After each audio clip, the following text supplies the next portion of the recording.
Olá, meu nome é Denise Dude, eu sou apresentadora, mas hoje não estou aqui apenas como apresentadora, mas principalmente como mãe de uma pessoa com deficiência. E comigo está aqui o Rodrigo Ramos, que é psicólogo há mais de 10 anos no atendimento a pessoas com deficiência e também orientação a seus familiares. E é sobre isso, Rodrigo, que eu quero falar com você hoje. Como estabelecer limite para uma pessoa com deficiência? Essa é a pergunta que vale $1 milhão. Com certeza. E é uma coisa bem difícil de se fazer, né? Precisamos entender por uma coisa, o limite também é algo social e cultural. Talvez o que seja limite aqui no Brasil não seja limite nos Estados Unidos, não seja limite no Japão. Verdade. Talvez o que seja limite aqui no Japão seja mais limite ainda. A questão de horário e tudo mais. Então vamos pensar em algumas coisas mais práticas para entender. O deficiente intelectual, ele tende à passividade. Quanto maior o grau de deficiência, maior a passividade. E aí já fica uma questão bem ambígua, né? Como que vai trabalhar o limite, então, com alguém que é passivo? Certo. Precisamos entender que o mundo é cercado por regras sociais. Nós temos deveres, nós temos direitos, nós temos que compreendermos enquanto cidadãos participando desse mundo cultural. Então, trabalhar com o deficiente intelectual no limite, além de auxiliar a compreender as regras sociais, é também auxiliar que ele tenha autonomia dentro dessas regras sociais. Certo. Porque, em tese, as regras não servem só para aprisionar e modelar. As regras também servem para auxiliar o nosso desenvolvimento, o nosso convívio. Sim, para que ele sinta também que ele tem uma liberdade para fazer determinadas coisas. Porque a primeira coisa que nós precisamos descobrir é fazer uma caracterização muito honesta, muito sincera e muito terna da deficiência dessa pessoa. Sim. Não só naquilo que ele tem dificuldade, mas naquilo que ele também apresenta potencialidade. Se a gente focar só naquilo que ele não sabe fazer, provavelmente a gente nunca vai descobrir que ele sabe. Sim. É verdade, é uma coisa que eu sinto, né, no dia a dia. Até estava conversando com o Rodrigo anteriormente, a gravação, e justamente isso que eu sinto, assim, estou começando junto com o Rodrigo, né, o nosso desafio é ajudar o Dani, meu filho, para poder desenvolver o seu potencial. Então já estou percebendo grandes progressos, né, e no dia a dia, nos hábitos que a gente vai criando, né, estabelecendo limites, mas ajudando a desenvolver o seu potencial. Então a gente precisa descobrir a característica dele. Aí é interessante um profissional de psicologia, junto com uma equipe multidisciplinar, que possa avaliar também as competências, as dificuldades. Então vamos pensar primeiro sobre caracterizar a deficiência intelectual. Segundo o CID-10, que é a Classificação Internacional das Doenças, ele propõe que cada deficiência tem um grau. A gente não usa mais isso, hoje a gente usa a funcionalidade, mas vamos voltar nessa aqui por enquanto. Então nós temos o leve, o moderado, o severo e o profundo. Conforme vai abaixando, a tendência à passividade é maior. Então uma pessoa com um grau de deficiência, segundo o CID-10 profundo, tem muito mais passivo ao meio, explora muito menos o meio, tem muito menos autonomia e independência. Portanto, também consegue se desenvolver dentro do contexto social de uma maneira muito mais restrita. Então, essas pessoas nós temos que tentar fazer com que ele compreenda alguns aspectos da regra social e consiga autonomia, pelo menos naquilo que ele tem condição. Vamos pensar no leve. O leve hoje deve equivaler a mais ou menos 80% das inclusões do mercado de trabalho. Certo. Então, ou seja, ele tem condição de trabalho, de inserir num contexto de trabalho formal, ele tem condição de se inserir no meio social, às vezes tendo autonomia e independência no transporte público. E se você comparar o profundo com o severo, você fala assim, nossa, melhor ser profundo, melhor ser severo, ser leve do que profundo. Não. Todo o grau, toda a dificuldade vai ser proporcional à sua capacidade. Certo. Então o profundo vai enfrentar menos problemas sociais e talvez até ser mais feliz por causa disso. Sim. O leve vai se inserir muito mais na sociedade, com menos recursos e talvez ele vai ter mais dificuldade. Sim. Então, mais conflitos, mais dificuldades para resolver. Exatamente. Então, como trabalhar limite? Aqui eu já dei uma ideia, isso é só uma ideia, de a gente começar a refletir sobre competência. Certo. E também auxiliar a adquirir o máximo da sua capacidade. Todos nós temos limitações, todos nós temos potencialidades e dificuldades. Todos nós temos condição, competência que a gente consegue elaborar ações e temos dificuldade para elaborar outras. Só que o nosso poder de criatividade nos permite também solucionar problema com mais destreza. O desse intelectual, com poder de criatividade menor, então ele vai ficar mais na barreira social. Entendi. Na barreira da atitude, na barreira da comunicação. Então, concluindo isso, basicamente, precisamos descobrir competências e as dificuldades. E precisamos descobrir se essas dificuldades podem ser superadas. Por exemplo, vamos dar um exemplo claro aqui. Eu já atendi pessoas que só pelo fato de ficar 8 horas numa situação de trabalho era desgastante. Eu não dava conta. Já atendi pessoas que só por mudar de curso, estava num curso mais artesanal, foi para um curso mais profissionalizante, como uma cozinha, por exemplo, não deu conta, porque a exigência era diferente. Então a gente tem que ficar muito atento às dificuldades.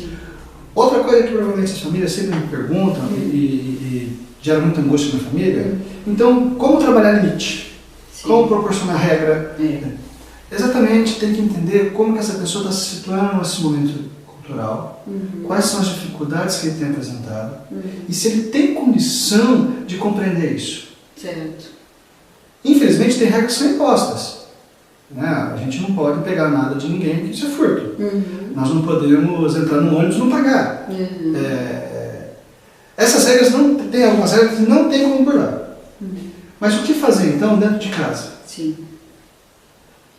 Temos que ficar muito atento a alguns comportamentos. Por exemplo, assim, o sono. Se o sono não estiver legal, alguma coisa não está boa. Alguma coisa está errada. Está tendo uma tensão muito grande e ele não está conseguindo falar sobre isso. Se ele está muito agitado ou extremamente embotado, ou seja, evitando contato social, alguma coisa não é legal. Se o apetite aumentou demais ou diminuiu demais, também é outra coisa. A irritabilidade, como que manifesta a agressividade, se ele agride de forma verbal ou física, ou se ele autoagride. Então tudo isso são recursos para a gente entender se ele está num lugar em que o limite está além da capacidade dele de dar conta disso. Entendi. Outra coisa é tentar descobrir com ele, tentar ouvir dele, se aquilo que ele está fazendo é agradável.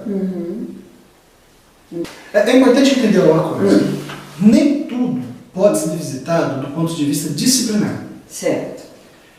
Essa questão aí, que tem que ser disciplinado, nem tudo pode ser isso, porque a própria pressão disciplinadora pode ser uma fonte de tensão. Sim, é verdade. Não, eu sinto isso mesmo. Eu acho que sim, se você pressiona muito, eles não têm estrutura emocional para aguentar uma pressão, uma cobrança. Vamos pensar no que é esperado, não do normal, de norma. Vamos pensar do comum. Então a gente nasce, se desenvolve, amadurece e falece. Durante esse processo da vida, quando a gente é criança, nós temos nossas competências e capacidades inerentes à nossa idade. Então, dos 0 aos 3 anos é bebê, dos 4 aos 20, vamos dizer assim, a época de escolaridade, universidade, e depois talvez o casamento, talvez namoro, aí montar a vida, planejar, você vai comprar um carro, vai comprar um apartamento, e durante tudo isso, nós temos válvulas de escape.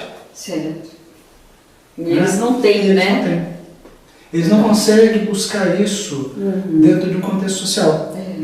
É aquilo que a gente já conversou várias vezes, Eles não têm esse recurso que a gente tem, Não tem. Por isso que cabe a gente, como pais, cuidadores, ajudá-los a encontrar esses recursos, Por isso que é importante o atendimento multidisciplinar muitas vezes, por isso que é importante fazer parte de algum grupo, de alguma escola, de alguma instituição, porque ali ele vai poder desenvolver as potencialidades dele. E com isso vai melhorar a autoestima. Se a atividade estiver de acordo com a competência, se o meio disciplinar estiver sendo mais facilitador do que impositivo, vai ajudar também na autoestima, ele vai se sentir parte de alguma coisa, ele vai sentir que ele é útil e isso vai fazer com que ele se sinta bem. Uma coisa, né, Rodrigo, que eu acho que eu vou comentar, que eu acho que assim, muitas mães vão se identificar, muitos pais também, a gente acaba super protegendo, né? Sim. E é uma dificuldade nossa, uma deficiência do próprio pai, dos próprios pais, né, de querer acolher, cuidar, proteger, mas acaba às vezes impedindo que essa pessoa tenha a deficiência leve ou maior, que ela se desenvolva, que ela descubra o seu potencial, que todos têm, né, Rodrigo? Só dentro eu gostei de que você falou que talvez seja uma deficiência dos próprios pais. Eu vou mudar um pouco, talvez seja uma eficiência. Porque isso foi eficiente um dia. Quando ele nasceu, como todo bebê nasce, a relação é tão intensa, mãe e filho, que gera uma relação simbiótica e era necessária para o desenvolvimento dessa pessoa. Se é uma pessoa com garantia preservado ou que tem o seu desenvolvimento de maturidade preservado, quando ela chega na adolescência ela quebra isso. E a mãe tem que se adaptar. Quando é intelectual isso não acontece, porque muitas vezes a maturidade não chega a ponto de poder se romper. Entendi. E a mãe se mantém nesse tipo de padrão de comportamento porque foi o que ela aprendeu e até agora, com 10, 15, 20, 50 anos, essa pessoa precisou disso para sobreviver. Então, o que é interessante disso é o seguinte, não é que é um comportamento deficiente, ele é um comportamento que não sofreu uma reflexão e que por isso se manteve um padrão de proteção, que no momento de que ele ficou adulto, não está ajudando. Entendi. Então, é uma estratégia que não está sendo eficiente. A gente pode avaliar a estratégia, a gente não pode avaliar o comportamento. Entendi. Por isso que eu acho que é importante também, né, que as pessoas que têm alguém na família, que convivem com alguém com deficiência, também busquem ajuda, também conversem com o profissional, também troquem ideia, para que a gente também consiga estar apto a ajudar mais as pessoas, nossos familiares, nossos amigos, nossos queridos, né, as pessoas com quem a gente convive, que a gente ama e quer ajudá-los a crescer também, se sentirem úteis, descobrir seu potencial, melhorar sua autoestima. Então, assim, na verdade, né, Rodrigo, a gente precisa se preparar para poder ajudá-los, né? Porque a gente tem mais recursos do que eles nesse caso. Eu costumo falar para as famílias que a mãe de pessoa com deficiência intelectual, principalmente, tem 2 serviços. O primeiro é elaborar um luto de uma incompetência apresentada já no nascimento, de que essa pessoa vai ser incompetente para gerenciar a vida, incompetente para avaliar a crítica, incompetente para poder ter autonomia, ela já recebe então, uma informação de que esse filho precisa de proteção a vida inteira. Então ela tem que elaborar esse primeiro luto. Porque enquanto uma pessoa que não é apresentada a deficiência tem um universo expandido, a mãe que recebe uma pessoa com deficiência tem um universo limitado já. Sim. E que ela, já de cara, ela não sabe qual que vai ser a potencialidade. Verdade. Você vai chegar no mercado de trabalho, você vai só ficar na escola, você vai conseguir se alimentar sozinho, amarrar o tênis.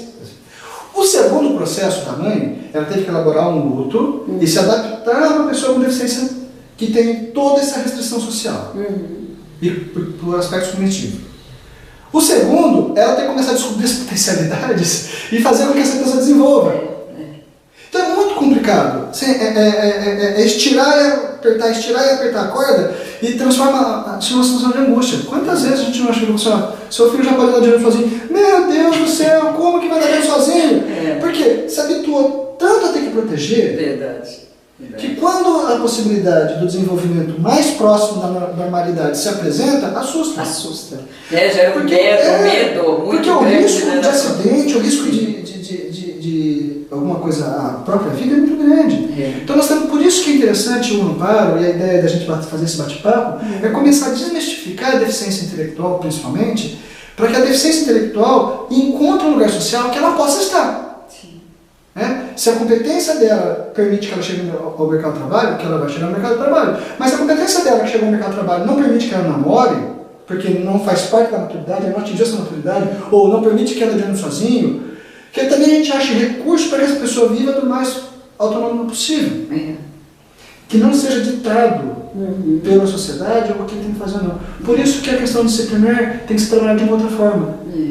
Na pessoa com clínica preservada, ela vai conseguir discriminar aspectos disciplinares. Ela vai saber que no campo de futebol ela tem uma atitude, na igreja tem uma atitude diferente, em casa tem uma atitude outra, no trabalho, na escola tem uma atitude outra. A pessoa com deficiência intelectual vai geralmente agir na escola, no trabalho, em casa, no campo de futebol, na igreja, qualquer contexto social que ela for, da mesma maneira.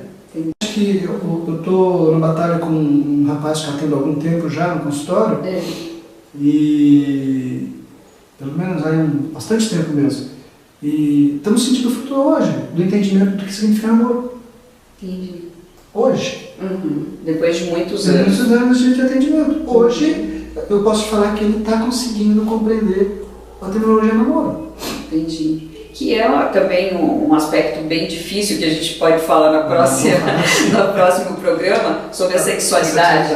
É bem difícil. Tem coisas bacanas para se falar a respeito disso. Né? Então esse é um tema muito interessante e muito difícil para as mães lidarem e também para os familiares lidarem, né? Já está feito convite. Vamos para o próximo programa. Então nós vamos parando por aqui hoje. Eu acho que deu para vocês entenderem um pouco, mas olha, estamos aqui à disposição. Vamos abrir um espaço para que sejam feitas perguntas, tá? Que vocês possam nos mandar a sugestão de temas. E nós vamos estar aqui para ajudar nesse bate-papo, trazer informações, trazer reflexões para vocês. Quem sabe aí a gente possa estar, né, Rodrigo, com todo o nosso carinho, com toda a nossa boa vontade, estar ajudando em alguma coisa aí, tá bom? Fiquem com Deus, até a próxima. Até a próxima.